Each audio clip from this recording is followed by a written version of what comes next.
foi est une ferme assurance des choses qu'on espère, une démonstration de celles qu'on ne voit pas. Hébreux 11, 1. C'est sur ce texte que nous introduisons notre leçon de cette semaine, titrée Voir l'invisible. Aujourd'hui, nous serons avec le pasteur Ézéchiel. Bonjour, pasteur. Bonjour. Et avec Hermas. Bonjour, Hermas. Oui, bonjour Donc, William. c'est encore un Bonjour, plaisir de pasteur. vous avoir avec Bonjour. nous aujourd'hui sur le plateau de notre école du sabbat. Voir l'invisible. Notre texte de base tiré de Hébreux 11, verset 27 nous dit ceci. C'est par la foi qu'il quitta l'Égypte sans être effrayé de la colère du roi, car il se montra ferme comme voyant celui qui est invisible. Hébreux 11, verset 27. Alors, ce texte d'Hébreux introduit notre leçon de la semaine. Et pour commencer, je voudrais bien poser cette question au pasteur. Comment est-il possible que la bonté de Dieu ait un grand effet sur nous quant au doute? Merci beaucoup. Notre étude de la semaine nous fait comprendre que il est important pour nous de rechercher ce qu'il y a de véridique sur la personne de Dieu. Et il n'y a que ces vérités sur Dieu qui peuvent vraiment nous aider à pouvoir nous maintenir, surtout quand nous sommes dans le creuset. Et dans la question qui concerne la bonté de Dieu, lorsque nous lisons Romains chapitre 8, verset 32, nous constatons qu'effectivement, Dieu manifeste sa générosité à notre égard. Et dans le fond, sa générosité est tellement grande que cela nous impacte. C'est-à-dire, cela fait que nous avons à l'esprit que c'est un Dieu qui est bon, qui peut prendre soin de nous, qui peut nous assister, quelles que soient les circonstances dans lesquelles nous nous trouvons.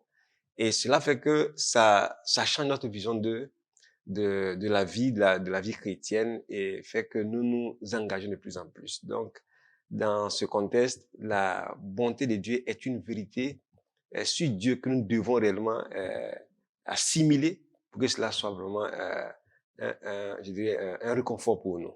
Ok, Pour nous. d'accord. Alors, je vais me tourner du côté d'Hermas et je vais un peu le titiller en posant une autre question. Alors, lorsque toi, Hermas, tu passes du temps dans la méditation de la parole de Dieu, et précisément lorsque tu médites un peu sur le sacrifice de Jésus-Christ, quel est l'impact de cette leçon ou alors de cet enseignement sur ta foi? Merci beaucoup. Merci pour la question, mais je voulais d'abord rebondir Bien sûr, il n'y a sur pas de souci. la question de la bonté de Dieu. D'abord, le titre Voir l'invisible, en fait, c'est l'invisible, c'est ce qu'on peut pas voir. Mais ici, la leçon veut nous faire comprendre qu'on peut voir ce qui est invisible. Effectivement. D'accord? Comment pouvons-nous apercevoir ce qu'on ne peut pas voir? Et ce n'est que par la foi que cela est possible. Et la bonté de Dieu, aujourd'hui, quand nous nous réveillons le matin, on pense que cela a un droit, au fait. Et j'ai le droit de me réveiller et nous dormons avec l'espoir ou bien avec l'idée du réveil, en fait, sans savoir que c'est la grâce et la bonté de Dieu qui nous permet, en fait, de nous réveiller le matin. Et je pense qu'il est très important de vouloir comprendre que la bonté de Dieu se manifeste même dans les petites choses. Le fait que nous dormions, nous réveillons, c'est une grâce et c'est la bonté de Dieu qui se manifeste. Parfois, on ne le voit pas parce que nous cherchons la bonté de Dieu dans des choses qui peut être plus grandes, alors que la vie que Dieu nous offre est la meilleure des choses. Et moi, je l'ai compris quand Covid a commencé. On voit les infos, non, telle personne est morte, telle personne est morte. Et nous avons compris que non, en fait, la vie, on peut la perdre à tout moment. Et c'est là que nous pouvons voir l'importance, au fait, de la bonté de Dieu. Maintenant, pour revenir à la question du sacrifice de Jésus-Christ, c'est difficile, en fait, de cerner le sacrifice de Jésus-Christ. Parce que on se dit parfois que nous avons, Dieu a un devoir vers nous. Dieu doit le faire pour nous. Mais quand nous voyons quelqu'un qui a laissé son trône, un roi qui laisse son trône, qui laisse tout ce qu'il possède et il descend sur la terre afin de pouvoir donner en fait sa vie pour que nous ayons la vie. C'est difficile de le faire entre nous d'abord les hommes. C'est difficile de le faire. Donc, parfois, moi, j'essaie de ramener ça dans la vie quotidienne. Est-ce que je peux me sacrifier pour mon frère comme Christ l'a fait, en fait, tout laisser? Et il y a une histoire, souvent, on la raconte, on dit, il y a un monsieur qui est condamné, qui a tué, et puis il avait le sang sur lui, il fuyait en fait. Il est rentré dans la maison d'une autre personne et il a dit non, sauve-moi. Et la personne a accepté, il a dit ok, ce qu'on va faire, je vais prendre ton habit et puis tu vas prendre le mien. Les personnes ont juste gardé que la personne qui a tué avait juste un habit taché de sang, donc ils n'ont pas le visage. Ils ont changé d'habit quand ils ont ouvert la porte et c'est celui qui est sorti au fait avec le sang qu'ils ont attrapé et ils ont fait justice. Donc, quand nous essayons d'analyser cette situation, nous voyons en fait quelqu'un qui s'est sacrifié pour l'autre. Et l'autre maintenant dit, ne vis plus ta vie, mais vis ma vie. Et c'est ce que Jésus en fait nous demande de pouvoir vivre sa vie. Et c'est là où j'essaie d'analyser. Je pense que je continue en fait cette analyse, cette méditation pour comprendre en fait ce sacrifice que jusqu'à présent, je dirais personnellement, on ne peut pas cerner. D'accord. Sur ce point, ce que je voudrais aussi ajouter, c'est que le sacrifice de Jésus dont il est question, moi, ici dans 1 Pierre chapitre 5, verset 7, où la parole dit que si Dieu n'a pas épargné son pauvre fils, c'est dire que ce sacrifice que Dieu a fait pour nous est un très grand sacrifice. Si il a accepté de le faire, c'est qu'il peut faire encore beaucoup de choses pour nous. Et dans ce contexte, alors nous apprenons que quand nous sommes dans le creuset, même si on ne voit pas Dieu, mais nous devons continuer à savoir que il y a des vérités sur la personne qui doivent nous guider. Doivent nous guider. Donc, en cela, lorsque nous essayons de voir, nous n'avons pas à nous inquiéter. Parce qu'il allait jusqu'à sacrifier son fils pour les êtres humains que nous sommes. Et dans Philippiens 4, verset 6, il dit que ne vous inquiétez de rien. En toute chose, ce que vous devez faire, c'est juste de faire connaître vos besoins. Et donc, si réellement nous faisons connaître nos besoins par la prière, parce que c'est ça, et à qui? À Dieu, mais pas de raconter à tout le monde. Le problème, c'est ça. Il faut aller à la bonne adresse, déposer ces facteurs.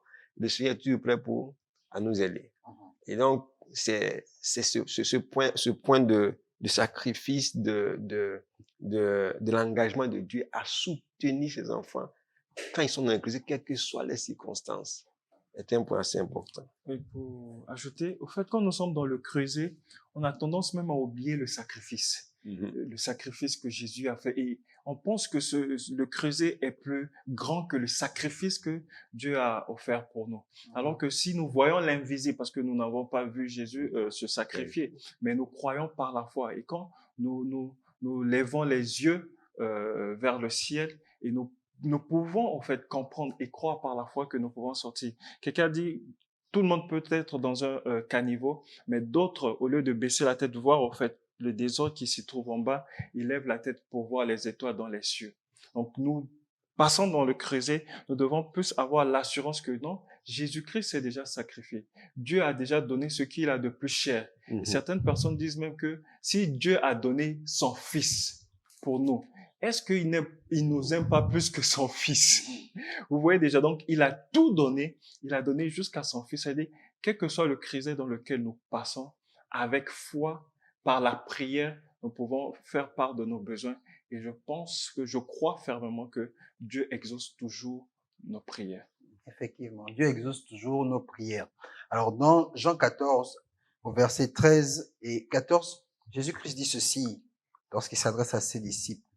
Et vous, tout ce que vous demanderez en mon nom, je le ferai afin que le Père soit glorifié dans le Fils. Si vous demandez quelque chose en mon nom, je le ferai. Donc, Jésus-Christ s'adresse ici à ses disciples. Et nous voyons qu'à chaque fois que nous adressons nos prières à Dieu, nous terminons toujours par au nom de Jésus. Amen. Donc, qu'est-ce que cela signifie pour nous? Terminer nos prières toujours par au nom de Jésus. Pour moi, je pense que c'est une recommandation de la part du Seigneur.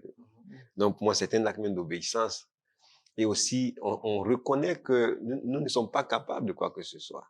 Et c'est aussi une façon de nous humilier et de savoir qu'il n'y a qu'au nom de Jésus, non que par le nom de Jésus seul seulement que nous pouvons obtenir ou recevoir ce que nous recherchons. C'est pour cela que ici, je pense que Jésus a fait cela pour que cette promesse continue de résonner dans l'esprit des enfants de Dieu. Il dit, quand vous allez demander, demandez en mon nom. Et quand tu le dis, c'est parce qu'il sait qu'en son nom, la chose sera réalisée. Il connaît sa relation, il sait ce qu'il fait, il sait ce qu'il est par rapport à Dieu lui-même.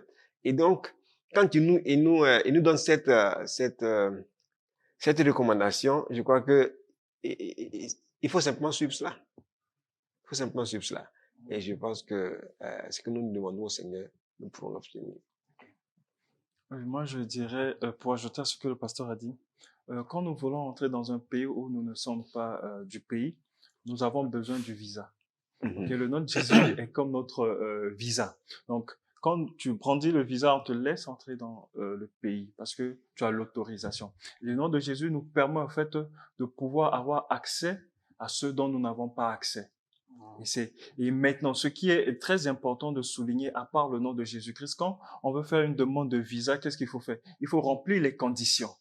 Quelles sont les conditions qui sont autour que je dois en fait fournir pour pouvoir avoir en fait le visa. Donc il est important non seulement de finir nos prières par le nom de Jésus-Christ, mais de remplir les conditions que Dieu met en fait à notre disposition afin de pouvoir avoir le retour de Dieu. Je ne peux pas vivre. Jacques nous dit si comment on appelle, on observe toute la loi et empêche contre un commandement, on n'a rien fait en fait. Donc il faudra en fait voir les recommandations de Dieu par rapport à la prière. Il faut pas vivre dans le péché comme Proverbe l'a dit, en fait, je pense Proverbe 28 nous le dit. Ok, si nous voulons que Dieu nous exauce, nous devons vivre selon la volonté de Dieu. Et le nom de Jésus à la fin de nos prières ne doit pas juste être des paroles, mais ça doit être notre style de vie. Et c'est au fait ce style de vie que nous l'amenons dans la prière et nous disons à Dieu, j'accepte et je crois au fait que tu es tout pour moi pour l'exaucement au fait de mes différents sujets de prière. Donc je mettrai davantage encore l'accent sur les conditions qui sont autour du nom de Jésus-Christ. Il est important de pouvoir et même au nom de Jésus aussi signifie que nous croyons que Christ lui-même est passé par là. Oui. Voyez. Et donc, il me comprend, il sait de quoi je souffre, il connaît ma souffrance et il serait mon meilleur avocat. Donc, il serait le mieux placé pour intercéder à notre place auprès du Père, effectivement. Alors, nous avons véritablement besoin de l'intervention de Jésus-Christ à chaque fois que nous nous adressons au Père. Mais il y a aussi des moments difficiles où nous avons vraiment besoin d'être en relation avec le Père. Il est vrai que nous passerons toujours par le Fils, mais notre relation avec le Père est indispensable pour que nous puissions sortir de là.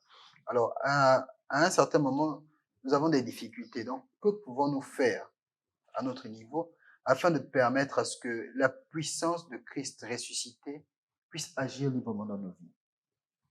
Je pense que la seule chose que nous devons faire, parce qu'au fond, dans tout ce que nous sommes en train de vivre ici-bas, il n'y a rien dont nous soyons capables de réellement faire.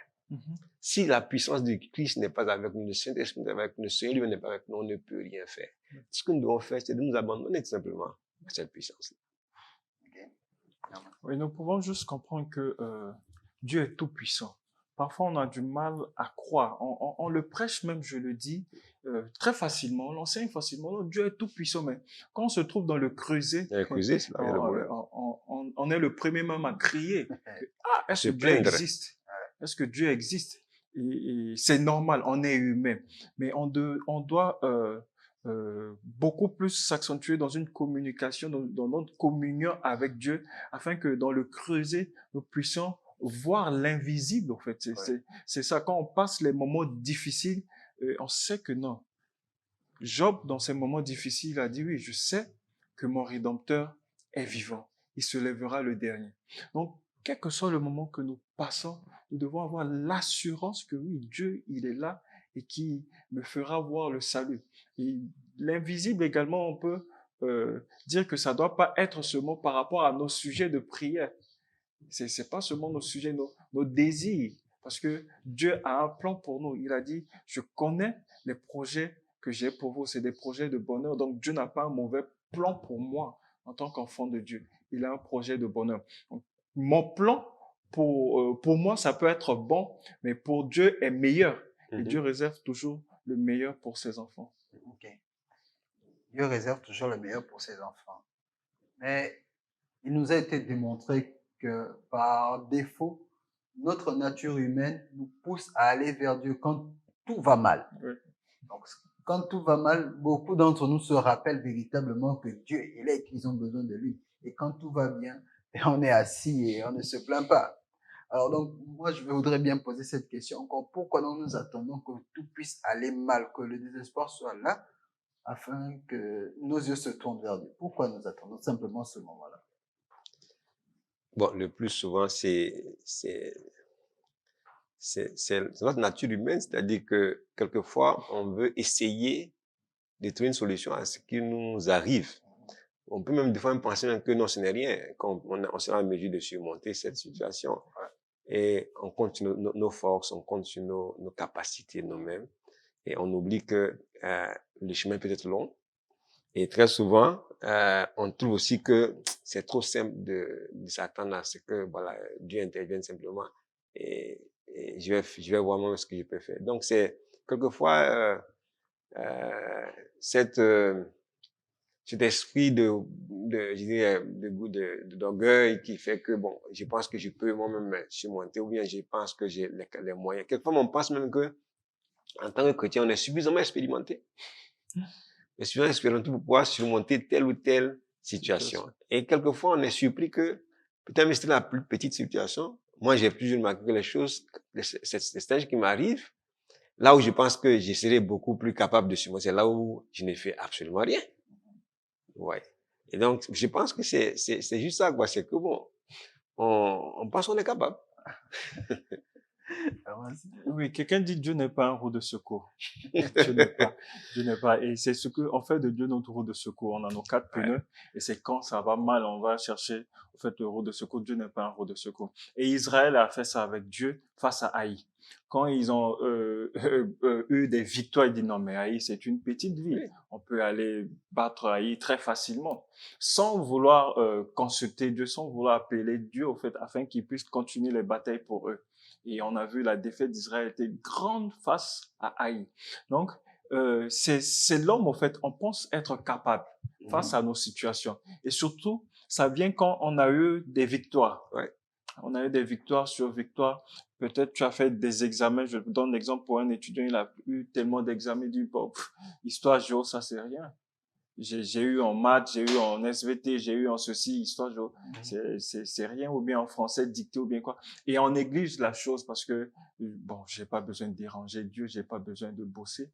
Alors que, quelle que soit la chose, petite qu'elle soit, je dois la soumettre à Dieu. Et quand on ne soumet pas et on se retrouve dans le problème, on dit, ah, si je savais, j'allais demander de l'intervention de Dieu. Et c'est là où on essaie maintenant d'aller chercher notre roue de secours. Ce que nous devons faire, c'est de ne pas prendre Dieu comme notre roue de secours, mais de le prendre comme principal et de le laisser même étant aux commandes de notre voiture, qui est notre vie, au fait, afin qu'il puisse nous amener au bon port. D'accord. Alors donc, vu que nous ne pouvons compter que sur Dieu, nous qui sommes croyants, comment pouvons-nous donc emmener ceux-là qui vivent encore dans le doute à ne compter que sur Dieu? Oui, je dirais, au fait, quand les personnes, le témoignage est la meilleure des choses qui peut amener quelqu'un aussi à Jésus-Christ à l'aide du Saint-Esprit. Quand la personne te voit tout le temps joyeux, un exemple victorieux, dit, mais toi, tu n'as jamais de problème. J'ai dit, évidemment, mais on est humain, mais dis, comment tu surmontes tes situations? Il y a quelqu'un qui m'a demandé une fois, mais toi, tu n'as jamais eu de sujet de prière, c'est comme si tout va bien dans ta vie. J'ai dit non, je me confie en Dieu. Quand tout va mal, quand tout va bien, je me confie en lui. Et j'ai appris à me confier davantage en Dieu. Donc, quand nous nous confions en Dieu et que nous allons de victoire en victoire, les gens vont venir demander au fait, comment tu fais? Comment tu arrives à avoir de l'espoir alors que tout le monde est dans le désespoir? Comment tu arrives à réussir alors que tout le monde a eu des échecs? Et c'est là où tu vas avoir l'occasion pour dire non, ce n'est pas moi. Mais celui qui vit en moi, c'est lui qui fait la chose. C'est celui qui me donne l'espérance. Et tu auras le temps, en fait, de pouvoir partager ta foi avec cette personne. Donc, je pense notre confiance avec Dieu et notre relation avec Dieu est ce qui est de plus important pour impacter les autres. Donc, il faut passer beaucoup de temps dans la prière, communier avec Dieu, recevoir de lui et nous allons surmonter. Et quand nous recevons de lui, des gens verront en fait la gloire de Dieu sur nous. Et c'est l'occasion pour dire non, vous pouvez également vivre la même vie que nous vivons en tant qu'enfants de Dieu. Je pense que dans un premier temps aussi, la personne qui est dans cette situation de doute a besoin d'écouter ou de recevoir un témoignage qui est réel, Oui. qui lui permet d'appréhender ce que tu lui dis de Dieu. Donc, on va présenter ce qu'on appelle la vérité sur Dieu, sa bonté, sa générosité, ainsi de suite. Mais notre témoignage personnel, notre style de vie, notre façon de faire les choses vont venir donner un support à ce que nous disons. Et c'est ça qui va, dans un premier temps, amener la personne à savoir que, OK, c'est possible aussi pour moi. Je vais m'engager dans cette direction. Effectivement. Je me souviens quand j'étais plus jeune, il y a quelqu'un qui aimait dire, celui qui dit que Jésus n'est pas bon, il n'a qu'à goûter voir. Et c'est un peu la même chose avec nous. Lorsque quelqu'un va dire, le produit là n'est pas bon. Nous qui connaissons le produit, nous allons tout faire pour amener la personne à découvrir le produit. Et voilà notre force. Nous savons que quand rien ne va, nous pouvons nous confier en Dieu. Parce qu'en lui, nous avons l'assurance que nous pouvons traverser toutes les épreuves. Très chers amis, merci encore d'avoir été avec nous aujourd'hui. Merci Amas. Merci pasteur. Merci à vous qui nous avez regardés. Et surtout, gardez à l'esprit que rien n'est impossible à celui qui croit que Dieu peut faire de grandes choses. Merci encore d'avoir été des nôtres. Nous vous souhaitons de passer une très bonne semaine et nous vous disons à très bientôt.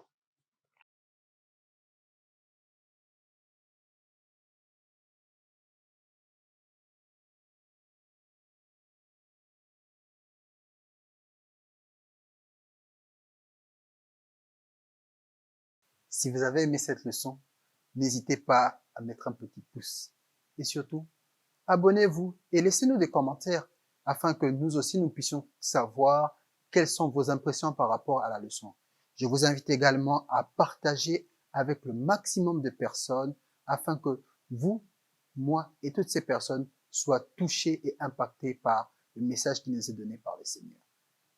À très bientôt.